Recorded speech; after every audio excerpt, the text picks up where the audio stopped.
Okay, so today, in this week's unscripted video, you might notice orientation is different with the camera and the recording setup.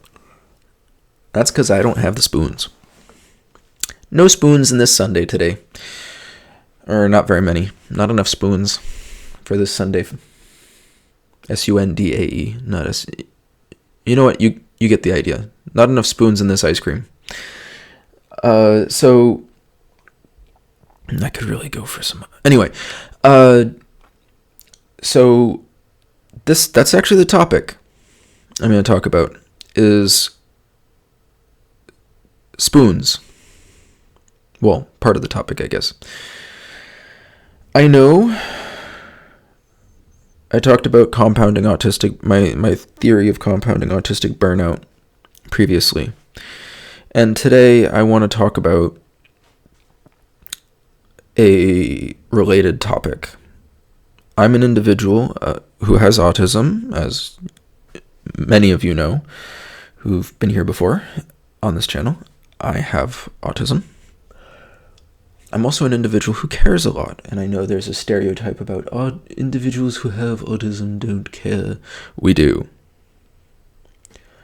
Some of us struggle with affect, unless it is in great supply.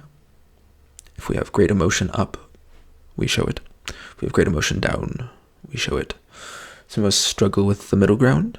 Some of us don't. Sometimes it's easier than others. Sometimes we have to put on a little extra impact to make it show. And some people don't realize when we do and when we don't. That doesn't mean we don't care. And sometimes we care in ways that are a little prickly. Sometimes we care in ways that just seem different to the statistical average. You know what? That's okay. Sometimes we care by just info dumping things that are interesting to us, to you, or things that we think might be helpful to you because we care and we want to help. And I think rambling about that is going to be saved for another video. Today, we're talking about spoons. Like ice cream floats. Spoons in an ice cream float would be nice. Ice cream. Anywho, you can tell where my brain's at right now. Or where it wants to be. Considering I don't have the spoons. I don't have the spoons right now. And so, I want to talk about the two of those together. The care with the spoons. The spoons with the care. As someone who cares a lot and struggles with burnout, when I don't have the spoons, like today, I didn't have the spoons even to reorientate and reset up my recording setup, which takes, 5-10 minutes to set up the way I normally do for recording. And today I just didn't have it because I've been out of spoons. See the topic. And yet I can't find that. I don't know where the balance is for knowing when to help people I care about, be them friend, family, extended family, neighbor, or sometimes even just someone who asks for help. And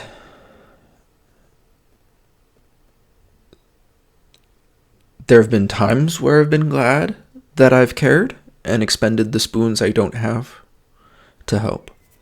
And there are times where it's almost imperative that I do so. Especially at home for my immediate family, my wife and my kids. If they are in great need of me, I want to be there for them. I need to be there for them. They're my wife and my kids. I'm not just going to up and abandon them. If they're in great need, I'm here. That's, as far as I'm concerned. I said to have and to hold, for better and for worse, for richer and for poorer. And that matters to me. I'm not just gonna, I have some resources, not much. And if there's a dire need, especially safety, health safety, physical safety, etc., mental safety, there's a more immediate mental health need than mine, I will help. However, that does also deplete a spoon that I don't really have, or don't have very many of, or whatnot.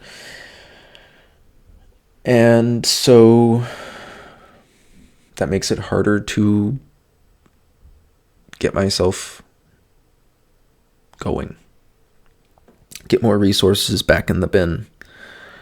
And the problem I'm struggling with,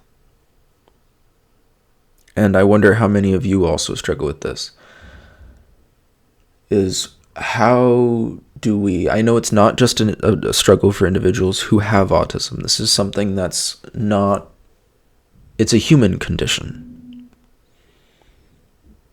This is just a general human question.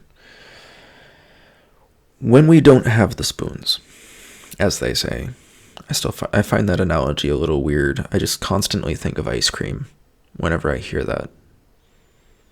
Like an ice cream sundae with chocolate fudge and whipped cream and a cherry and an upside down cone. Anywho, from like a Friendly's or a 1950s restaurant or something. One of those kind of places I haven't been to in like 20 years. Be really nice. Now I feel old. I just referenced something in multiple. Anyway, I referenced something in 2 decades. Anywho, back on topic. We're gonna forget I said that. Try and forget I said that, please. Try and forget I said that.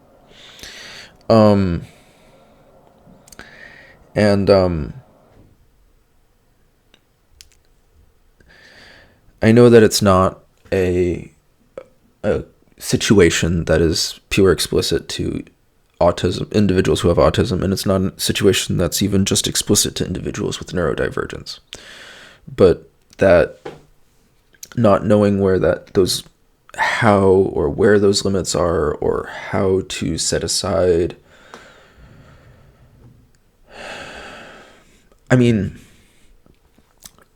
the recharge for yourself, even when I know up here in this electric meat sack, I know in these 2 electric meat compartments that taking care of my mental health will allow me, if I get my spoons back, I will have the spoons to help the people I care about and do the things I want that matter to me with better precision, energy, and focus, and to feel better mentally as I do them. To be more chipper, to, wee, or whatever. To feel more energetic, to feel more optimistic, etc. And yet, it's hard to do that. It's hard to not set myself aside and do the small thing for someone else, even when some of the big things that I want to do are for other people, short-term and long-term. And so I guess part of this is just me talking about this and getting this out there, that this is a thing that I struggle with. I don't know if struggle is the right word, but it's part of my life. It's also wondering, do you encounter this in your life? Is this something you're dealing with? Not having the spoons and still doing a thing for someone else because you care about them, instead of taking the time to care for yourself because you care about them, and wondering where that line is. As I pointed out previously, sometimes I just struggle with taking care of myself when I'm burnt out. That's a different problem entirely. When I have the time to take care of myself and I struggle to, that's a different problem.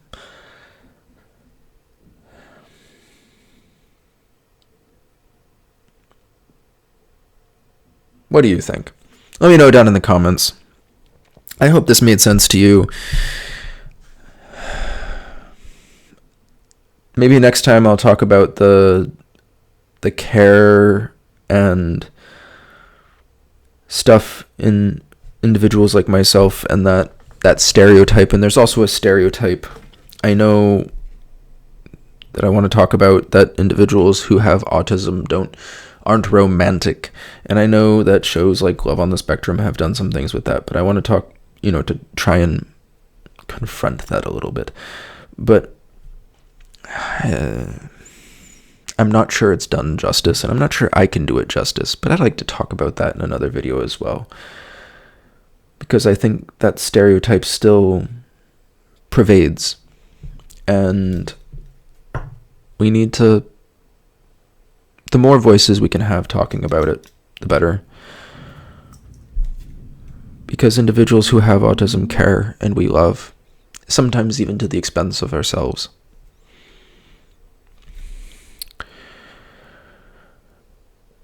And I want you to know that you are loved. Because if no one else has told you today that you're loved, if no one else today has told you that you matter, you do. You matter. You make a difference. Your very existence, your very life, your very persistence matters. And I'm glad you're here. I'm glad you are alive. I'm glad you're making that difference, that you're persisting, that you're existing, that whatever you are getting done today, have gotten done today, or will get done today, that you did. Even if it's just getting through the day, if that's the most you can do, I'm glad that you got through. It can be hard. You're amazing. I don't know what you're going through. I want you to know, neighbor, that I love you and that you are worth it, whatever you're going through. And those that you care about are worth it. Don't give up. And I'll see you next time.